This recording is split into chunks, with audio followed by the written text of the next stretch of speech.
Kui sa tunned lõpp-punktis, et jah, et sa oled sellel momendil nüüd oled vaba, et sa oled midagi ära teinud, see, kindlasti, nagu sa ka ütlesid, et see näitab vabadust. Inimesed ei saa justkui aru, et tegelikult see teekond, see ei näita, et kas sa oled vaba.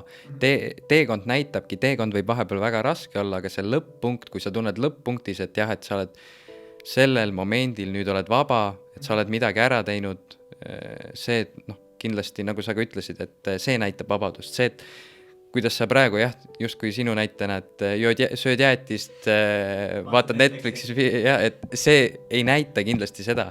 Aga kui sa 50-aastasena oled 50 aastat ära töötanud, midagi enda jaoks kasulikku teinud, oled õnnelik ja 50 aasta pärast tunned, et jah, et nüüd ma olen kõik endast andnud ja ma tunnen ennast vabavalt, et see ongi see.